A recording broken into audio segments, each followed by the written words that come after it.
Following Goodbye, we had an almost 2-year wait for more group material, but in October 2000, the group dropped this double-A side release.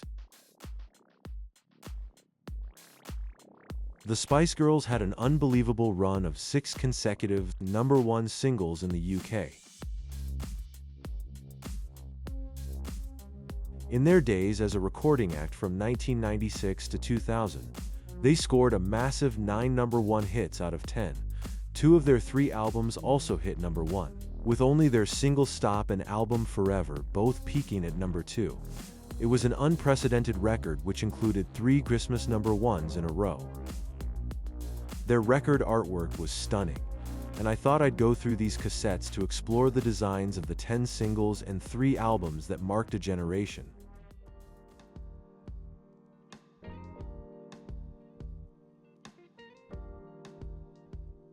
Their first release was Wannabe, and here it is, giving birth to an icon. No, not the song, although of course that's iconic too. I mean, that logo. Talk about iconic. It was designed for the group's label by Michael Nash Associates in collaboration with the girls themselves, who took a keen interest in their marketing. They decided on the name Spice because it summed up the group's strong individual personalities and had 5 letters, so 1 for each girl. The photos of each girl were taken by Enrique Badalescu at the group's first Virgin Records shoot in March 1996, 30 years ago this month in fact. The reverse side shows the Spice ring, famously bought by Jerry as a set of 5, with 1 of 5 written inside, and then given to each member. For the use of this significant ring on their records, 1 of 5 was replaced by girls. And here's their call to action. Wanted. Anyone with a sense of fun, freedom, and adventure, hold tight, get ready, girl power is coming at you. It was a clear sign of how the girls operated. They wanted their fans to join them on a mission, an adventure. It really was a recruiting exercise, and it was very clever because if you signed up to their fan club, which was very primitive at this stage, and much more of a mailing list really, then you got a girl power ID card and updates from the band, which I'll put on the screen for you to see. And the phone number to call to join was in their CD formats and on promotional material for the single. Fun fact about this release, it contains a B-side track titled Bumper to Bumper, which was co-written with Cathy Dennis, who also co-wrote Britney's Toxic and Kylie's Can't Get You Out of My Head. Weirdly, it was the only Cathy Dennis collab with the Spice Girls that got a release, but she did co-write a Q track on Emma's Free Me album from 2004 called Lay Your Love on Me. There was something so cool about their debut single having such a simple artwork design.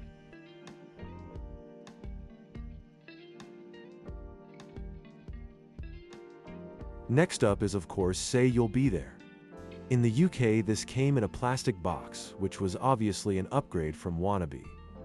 But then we go back to the card sleeve again for 2 Become 1. Actually, this is the only UK Spice Girls single released on cassette in a plastic cassette box. The others are all card sleeves.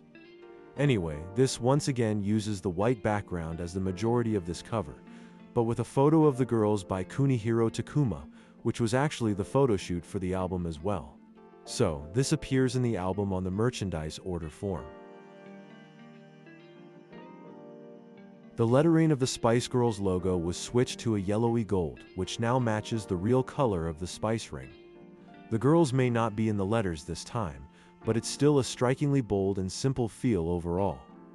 You can see that they're really building a brand identity here with the continuation of the design rules from the Wannabe single.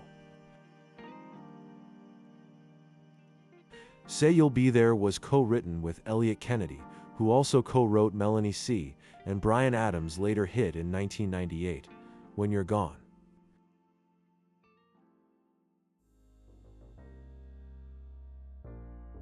The group's iconic first album, Spice.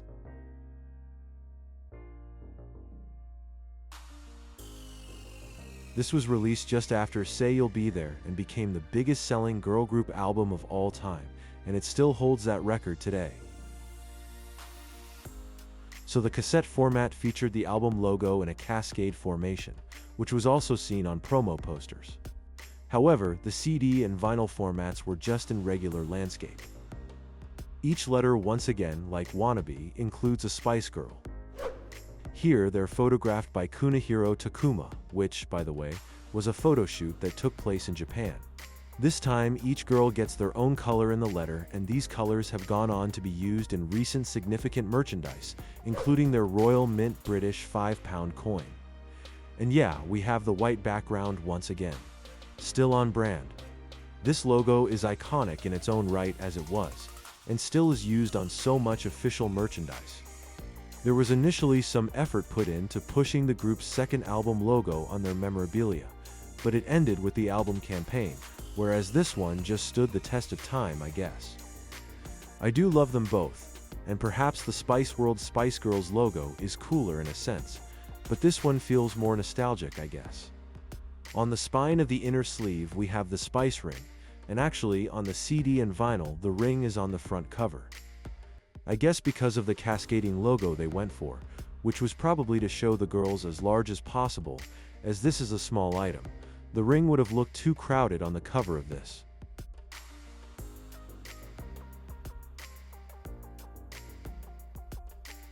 So next we are back to the card sleeve format for the UK2 Become One cassette.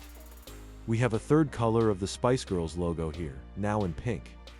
As you can see, this was their most colorful cover to date, as it featured an Ellen von Unworth photo of the band as the cover art. It made sense, because of the bedroom setting, and the loving themes in the song, which of course match up with that. This was the first of only 3 main singles that strayed from the white background theme. A fun fact about this shoot is that Emma's dress had the letters FCUK written all over it, which was the brand French Connection. And when the official Spice Girls wallpaper came out towards the end of 1997, it featured an image from this shoot repeated all over it. And guess what? Yep, that FCUK was visible, and as it was too close to a certain naughty F word, it had to be recalled from shops, and so was then redesigned using individual photos of the girls from various photo shoots. I have often wondered if these shots used for the single cover were the only usable ones, as Emma is at the back. Now, this has the orchestral version as well as the main single version. It's a bit strange that it didn't get the same B-side as the CD version, which was a track called One of These Girls, a cute song in which the girls sing about each other's characters without actually stating that that is what they're doing.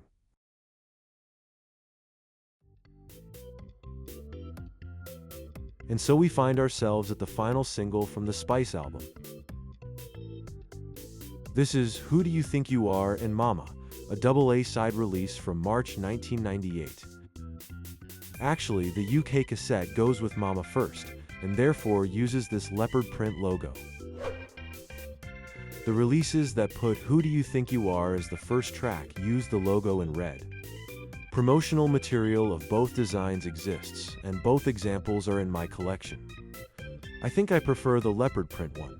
Just seems cooler, and they kept this for their expanded merch range in April and for their Pepsi and Walker's collabs. The picture is from their December 1996 Rankin photo shoot. You know, the iconic one that was originally for the big issue and then used on loads of their merchandise.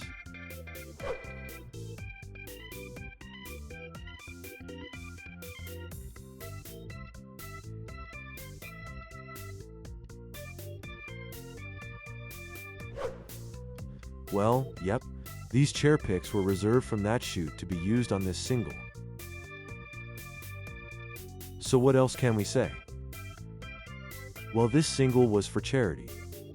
Profits raised from it went to Comic Relief, which is a well-known British charity who hold a special Red Nose Day every 2 years and is designed to raise a lot of money for different charities through comedy.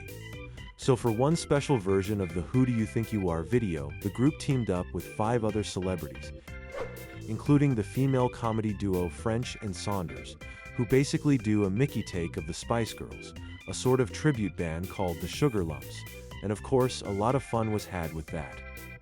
It was also very timely because it included the Mama track, and this became their 4th #1 single in a row for Mother's Day in the UK. Fun fact, a limited edition German CD of Mama was actually in the shape of a heart. Still to come. Singles from the Spice Girls' second and third albums show how the group's record artwork evolved to match their changing sound and maturity. If you enjoy deep dives into Spice Girls memorabilia and history, be sure to subscribe to my channel here on YouTube for lots more. I have been collecting Spice Girls items for almost 30 years and have amassed one of the world's largest collections. It's a real pleasure to share my collection with you on YouTube, so I hope you come back and enjoy more videos soon. As we move on to the second album's launch single, Spice Up Your Life, you'll see the same branding but modified. The Spice Girls lettering here is tall and somehow more dramatic. They've also used these dots to make up the letters of Spice. I know the E looks too thin here, and I'm not sure why it's like that, but on the CD formats, it's not that thin.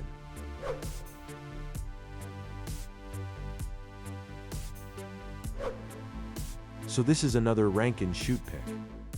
In the summer of 1997, the group were filming their movie, and also filming adverts and doing shoots for various product endorsements, and this was taken on the same day as their Impulse body spray photo shoot.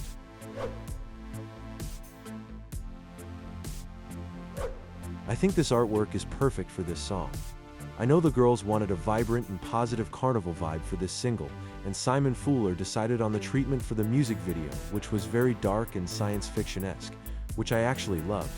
But yeah, this shoot is just amazing. Beautiful, bold, it captured their energy, and because of their more polished and colorful styling, it really helped build the excitement for the second album era.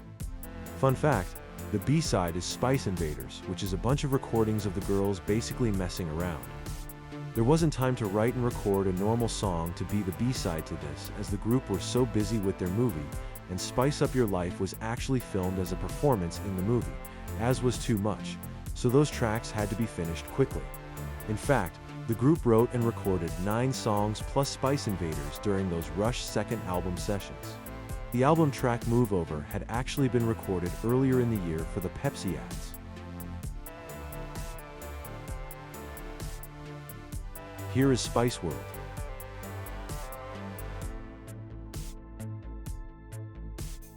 The letters each have a Spice Girl in them with their own letter color too, just like on the Spice album. I think these look amazing, and it's clear the idea behind it was to capture their larger-than-life characters and images that became so iconic in 1997. They're really living up to their Top of the Pops magazine nicknames here. Just look at Sporty. The globe logo was a clever way to incorporate a gold ring for the new era, which is a continuation from the first album era. This album really did draw on influences from different countries and eras, so the world theme was very fitting, I think. On the back, we can see the track list, which is also written in the same colors as the letters and the Spice logo on the cover.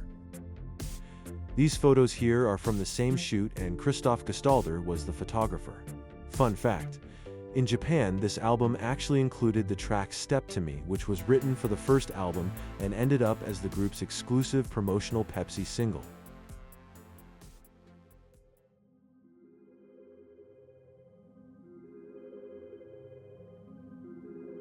So here we have Too Much, and like their first Christmas single, they strayed from the white background branding, opting for a black and white cinema screen showing the group looking very sophisticated. This was of course their movie theme song, so the cinema setting is appropriate. These photos were taken for the October 1997 Elle magazine.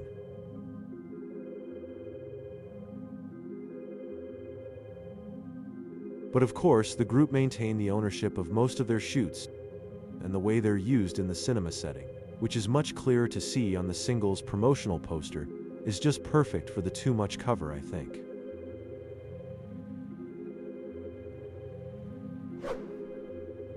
As for the text, the Spice Girls font is correct as always, but they've moved away from the dots, possibly because on diagonal parts of the letters, such as the letter M, it looks a bit weird.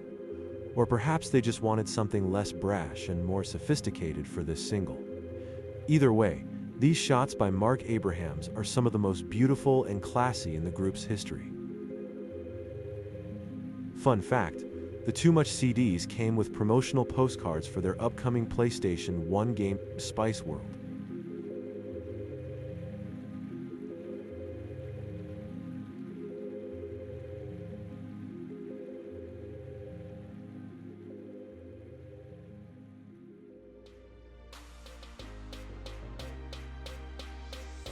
So this is Stop, the single that became the first Spice Girls record not to reach #1 in the UK. Its packaging is markedly different in that it's using a bright, colorful background thanks to the May 1997 photo shoot with Jesse Froman, which originally used shots for a feature in the American magazine YM.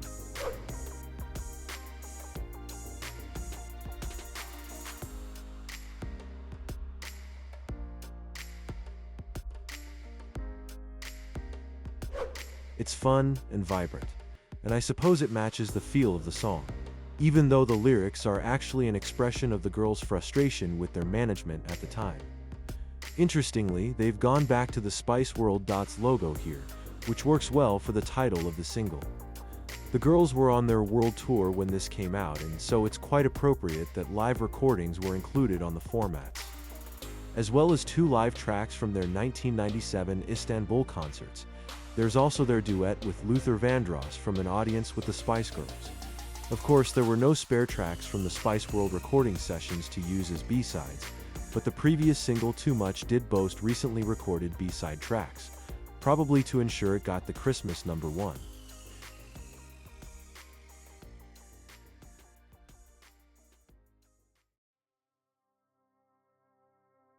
And we now arrive at the final Spiceworld era single. This is Viva Forever. It's quite remarkable that it spent 2 weeks at #1 in the UK, even though the album had sold millions already and they were past their peak in the eyes of the media. But it's a very special song because it's just a brilliantly crafted pop ballad, but also because it strangely sums up the mood of the summer following Jerry's departure.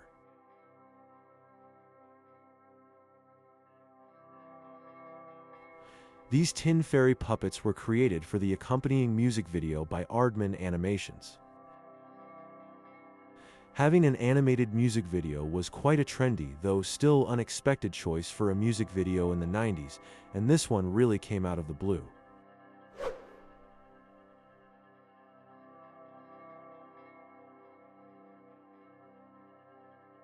Fun fact, it took longer to make this music video than it took to film Spiceworld the movie.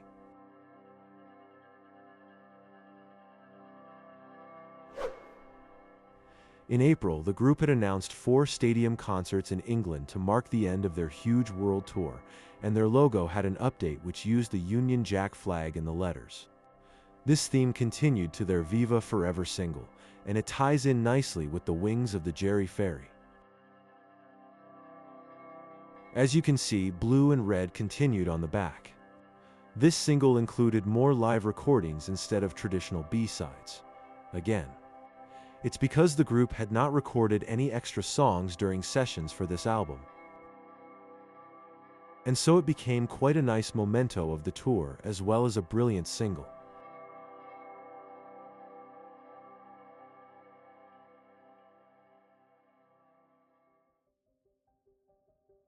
So after the Spiceworld era, the Forever era began. Here we have the first single from that third album, This Is Goodbye, which is famously inspired by Jerry's departure from the band. It gave the Spice Girls a tie with the Beatles for 3 Christmas #1 hits and was a big seller at the time, proving the Spice Girls could still have hits and major success after their male manager and Jerry's departure. They worked with photographer Lorenzo Agius to get publicity images for their upcoming releases Goodbye and a Greatest Hits sheet music book. Images went on to be used on their North American Hasbro Dolls 2 in 1999. There was a clear departure here from their previous shoots, though their Dean Freeman shoot just after Jerry quit in New York in July of that year did see a shift to a similar chilled-out style. Simple styling, beautiful makeup, and black and blue casual clothes. And sometimes the appearance of no clothes at all. What started at their Dean Freeman shoot in the summer had evolved further, with Mel B's straightened hair and a bold choice to focus on themselves rather than their costumes. It was a perfect evolution into the Forever era, which was also dominated by solo records, babies, and weddings. They were finally allowing themselves to grow into women and do things at their own pace and in their own way. What's not a departure, however, is the white background, clearly in line with previous releases. But the font. This was something totally new, and it felt like a deliberate choice to say goodbye to the past in a simpler, more sophisticated style of text. We also got a live track on this from their tour's final concert at Wembley Stadium, a cover of We Are Family. Plus a more traditional studio-recorded B-side in the form of another cover version, Christmas Wrapping, which featured only Emma and Melanie C's vocals. Fun fact, the magical ice palace in Goodbye's music video is the same house that was used in the Batman Begins movie, Menmore Towers in Buckinghamshire.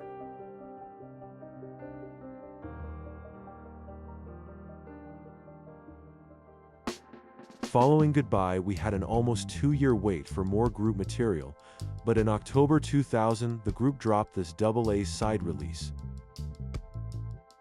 Holler and Let Love Lead the Way. It would be their final single from the Forever album, and their last #1 chart placement in the UK as a band to date. Photographed by Terry Richardson for the Forever album, the artwork here shows the group against a white backdrop. Sound familiar? I think I read in one of their autobiographies that Virgin Records had paid a lot of money for this shoot, and for the girls to choose the white backdrop images felt like a waste of a stunning location. But, by doing this, it did keep an element of the original Spice Girls brand. The cassette leads with Holler, so that is why this image is on the front. But the CD version that features Let Love Lead the Way first has a different shot from the same shoot, a slightly blurry picture of the girls with a garden in the background.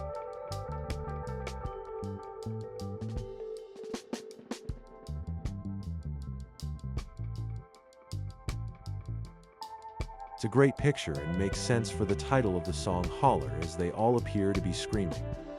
Remarkably, they're pretty attractive screamers, so they lucked out with this shot. The font is also very simple and modern, perhaps classy, some might say. It's not the same as the Goodbye single font, but it gives a similar vibe. It says we're more sophisticated now, we've moved on. And finally, it's the Forever album, which became the group's second record to miss out on the #1 position in the UK. Again, it's that Terry Richardson photo shoot, and the girls holding hands and looking happy. This is their last studio album, but thank goodness they made it, as it really does have some great songs on it. The sleeve design is probably their most simple ever, and they don't even have their photos on the back.